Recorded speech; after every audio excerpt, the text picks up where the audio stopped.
네, 샬롬. 네, 반갑습니다. 바른교회 장승재 목사입니다. 오늘은 야고보서 1장 12절에서 18절 말씀 우리 함께 묵상하고 나누면 좋겠습니다.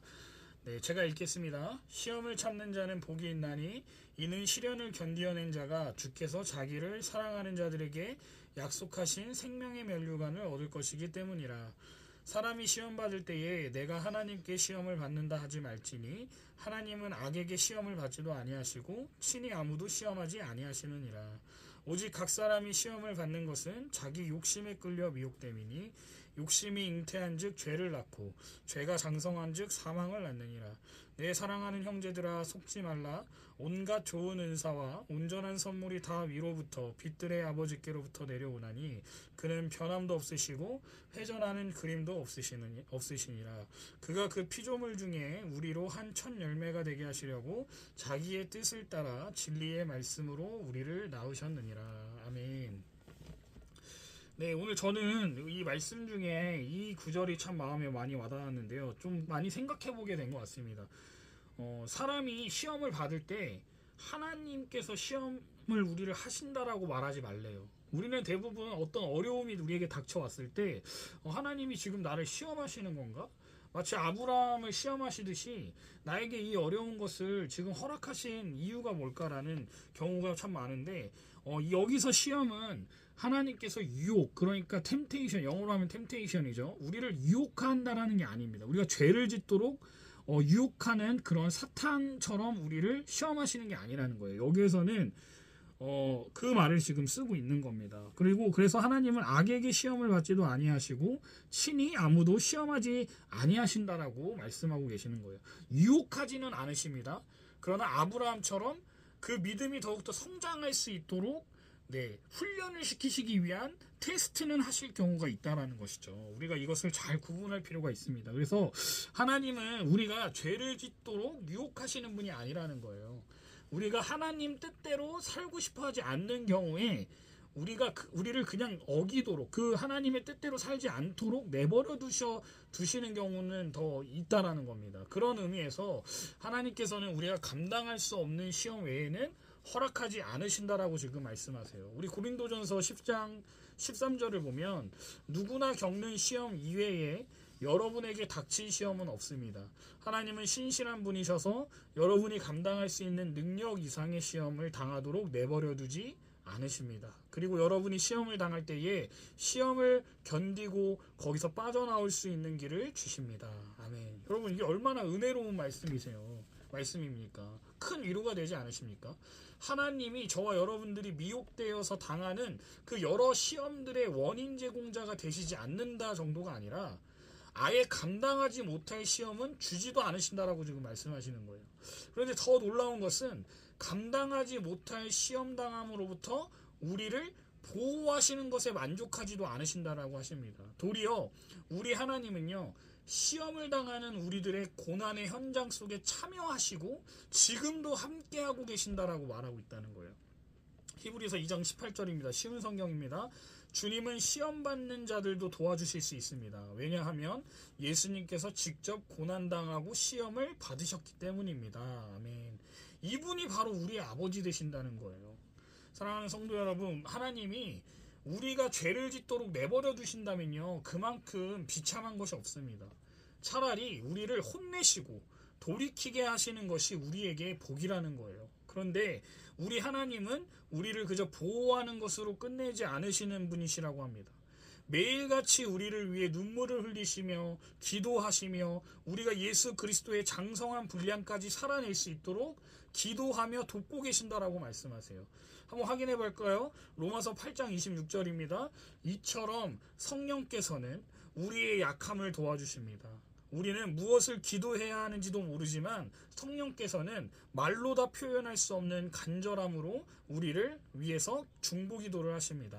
아멘. 여러분, 이런데도요, 우리가 하나님을 오해할 수 있겠습니까? 하나님이 우리를 죄를 짓도록 넘어뜨리는 분이라고 말할 수 있을까요?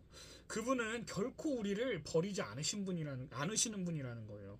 그렇다면 야고보가 말하는 이 시험은요, 어디에서 오는 걸까요? 야고보는 이제 본격적으로 우리의 연약함으로 인해서 시험을 당하는 것이라고, 하나님이 우리를 시험에 들게 하시는 것이 아니라 우리가 연약해서 우리의 욕심으로 인해서 시험이 든다라고 지금 그 문제의 핵심을 짚기 시작해요. 마치 이 겉으로 봤을 때는 지금 몸 상태가 좋은지 안 좋은지 모르지만 우리가 병원에 가서 CT를 찍거나 MRI 검사를 하면 우리의 지금 내부에 있는 속속들이 지금 들여다볼 수 있고 병의 원인을 찾을 수 있지 않습니까? 지금 야고보는 말씀의 CT를 가지고 우리의 몸을 스캔해 보니까 우리의 영적인 상태를 스캔해 보니까 그 답이 나온다는 거예요. 14절입니다. 오직 각 사람이 시험을 받는 것은 뭐에 끌려서 미혹되는 거라고요? 자기 욕심 때문에. 여러분, 하나님을 지속적으로 원망하고 그분께 내 인생 하나님 때문에 망했다고 탓을 돌리는 그 이유가요, 지금 말씀을 가지고 우리를 검사해 보니까 우리 안에 생겨나는 욕심에 이끌려서 살기 때문이라고 지금 야고보가 진단을 내리고 있다는 거예요. 네가 그렇게 힘든 이유는 하나님 때문이 아니라는 거예요. 네가 원하는 대로 네 인생이 안 풀린다고 생각하는 네 안에 있는 그 욕심이 너를 시험에 들게 하고 있다는 겁니다. 그러니 빨리 수술에 들어가야 한다라고 말하고 있어요.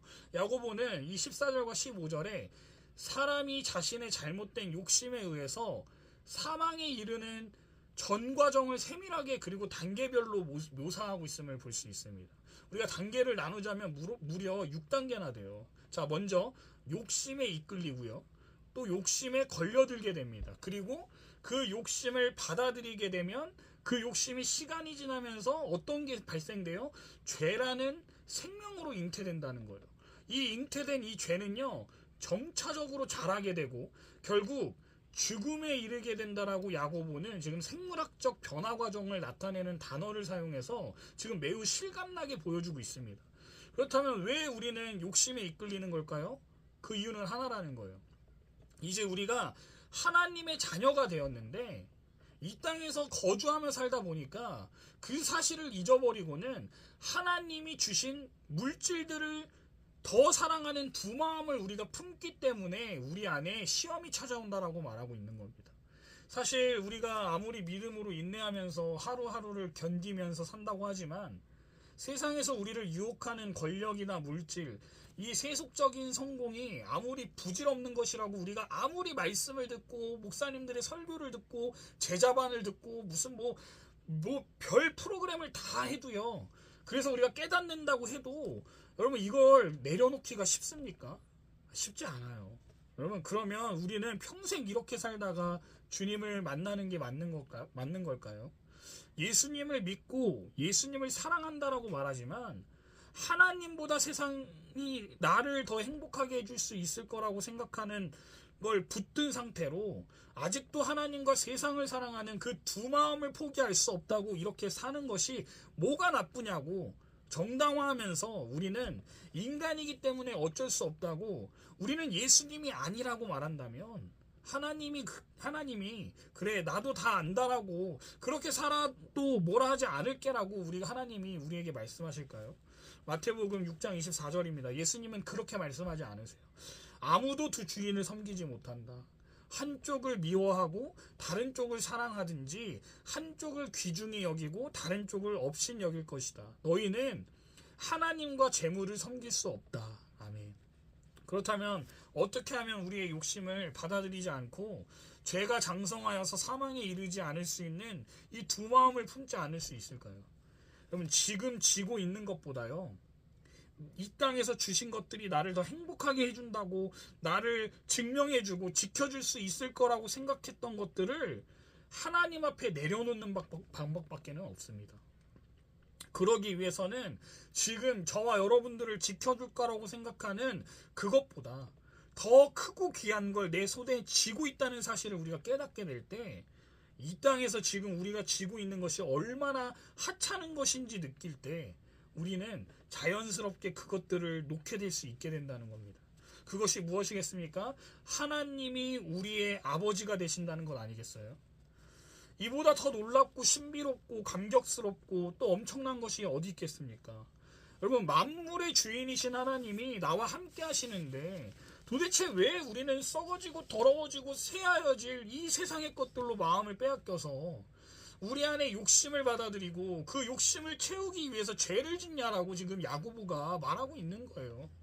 근데 문제는 이 모든 만물의 주인이신 하나님이 나와 함께하고 계시다는 그 사실을 세상의 유혹에 흔들려서 내 욕심에 못 이겨서 그 하나님이 어떤 분이시고 나를 어떻게 사랑하시는지를 우리에게 알려달라고 기도해야 하는데 우리는 안 한다는 겁니다. 그리고는 하나님이 나를 버렸다고, 하나님이 있으면 왜 나한테 이렇게 하냐라고 원망만 하고 있는 것 아니겠어요? 그래서 우린 또 힘들어하는 거예요. 기도만 하면 하나님이 기다렸다는 듯이 알려주신다라고 말하는데 안 하는 게 문제라는 겁니다. 사랑하는 성도 여러분, 우리 안에 찾아오는 이 욕심을 우리 마음속에 스며들게 방치하면 어떻게 되냐면요, 나 스스로가 싫어지고 비참해지기 시작해요. 그리고 다른 사람이랑 진짜 비교하기 시작합니다. 왜 쟤는 잘 사는데 나는 왜 이렇게 살아야 되는가? 똑같이 하나님 믿고, 똑같이 교회 다니고, 똑같이 봉사하고, 똑같이 헌금 냈고, 똑같이 공부했는데 왜 나는 이렇게 살아야 되냐라고. 쟤는 나보다 더 잘 사는데 언제까지 이렇게 살아야 되냐라고 하면서, 언제까지 이렇게 고통스러워해야 되냐라고 하면서 이렇게 우리 마음이 상하기 시작하면요, 이런 질문을 하게 된다는 겁니다. 하나님 진짜 너무 하시는 거 아닙니까?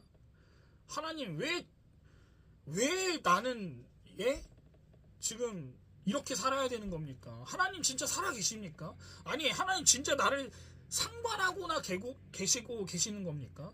이런 질문들이 우리 안에서 쏟아져 나올 수밖에 없다는 거예요. 우리의 상황과 현실을 보면 마치 하나님이 우리와 함께 하시는 것 같지 않을 때가 있습니다. 그러면 또 교회를 그만 나가야 되나라는 생각이 들 때가 있죠.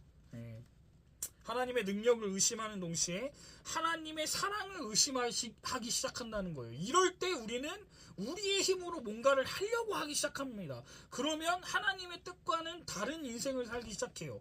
그럴 때 욕심이 잉태한 즉 죄를 낳고 죄가 장성해서 사망을 낳게 되는, 하나님을 떠났는데 어떻게 사망이 우리에게 다가오지 않겠습니까? 그래서 야고보는 시험이라고 표현을 한 겁니다.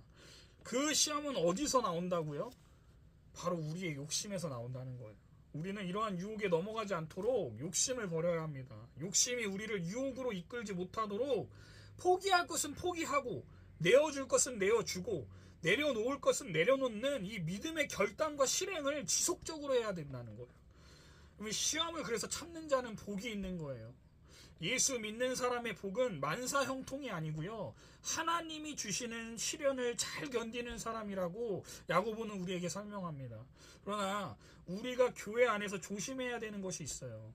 진리는 변하지 않습니다. 답은 분명합니다. 그러나 우리는 시험을 당하고 있는 사람에게 답을 제시하는 것은 지혜롭지 못해요. 이때 우리에게 필요한 것은요, 이해와 공감이라는 겁니다. 여러분, 죽을 힘을 다해서 지금 고난을 버티고 있는 분들이 저와 여러분들 가운데는 너무나도 많을 겁니다. 여러분, 우리가 그런 분들이 우리에게 어떤 상담을 요청하거나 이야기를 할 때 우리가 해야 할 일은요, 분명 참으면 하나님이 생명의 면류관을 너에게 주실 거야, 그러니 힘내라는 답을 제시하는 게 아닙니다. 여러분, 그 답은요, 그 사람도 알고 있어요.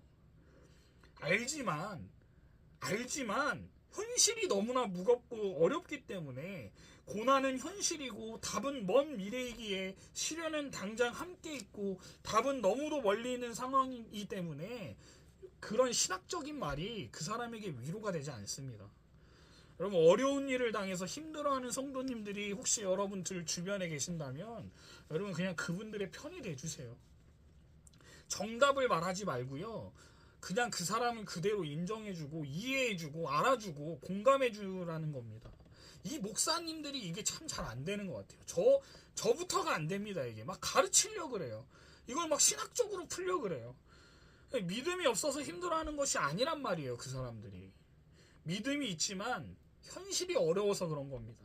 이것이 우리의 솔직한 모습인 겁니다. 우리는요, 기계가 아닙니다. 인간이에요. 우리는 설교를 듣는다고 해서 그 답대로 곧바로 움직일 수 있는 기계들이 아니란 말입니다. 그래서 시련이 힘들고 아픈 것 아니겠습니까? 시험 중에 있는 사람에게 자꾸 정답을 들이밀려고 하지 말고, 분석하려 하지 말고, 판단하려고 하지 말고, 정죄하지 말고, 그냥 이해하고 공감해 주기를 원합니다. 답은 여러분들이 믿고 따르는 목사님인 분이 대표로 알려드리면 돼요. 그래서 욕도 원망도 목사가 받으면 충분합니다. 이 영상을 시청하시는 성도님들은 서로 공감해주고 이해해주면서 기도해주는 사람들이 되면 좋겠습니다. 그러면 그토록 힘들어하던 사람들이요, 어느새 답을 붙들고 시련을 이겨내는 모습을 우리가 발견하게 될 겁니다. 우리가 잘나서 이렇게 되는 것이 아닙니다. 하나님의 은혜가 거기에 있기 때문이에요. 하나님의 긍휼이 저와 여러분들을, 그리고 예수를 믿는 당신의 백성들을 포기하지 않고 붙들고 계시다는 사실을 믿으시면서 하나님께 나아가는 우리 저와 여러분들 되시기를 주님의 이름으로 축원드립니다. 기도하겠습니다. 하나님 아버지, 감사합니다. 우리가 어떤 어렵고 힘든 상황이 닥쳐 있을 때, 현실이 녹록지 않을 때, 하나님이 나를 버린 것 같이 느껴질 때, 그때 하나님을 원망하기보다는, 물론 원망할 수 있습니다. 원망하는 것이 우리가 믿음이 있기 때문에 하나님을 원망하는 것일 겁니다. 그러나 주님을 버리고 주님을 따르지 않겠다라고 하는 그런 삶이 아니라, 주님을 더욱더 붙들고 주님을 의지하며 살아가는 인생들 되게 하시고, 특별히 힘들어하는 자들에게 공감과 위로를 해줄 수 있는 넉넉한 마음을 우리에게 허락하여 주셔서 하나님의 사랑을 같이 누릴 수 있는 귀한 복된 우리들 될 수 있도록 도와주시옵소서. 감사합니다. 예수 그리스도의 이름으로 기도합니다. 아멘.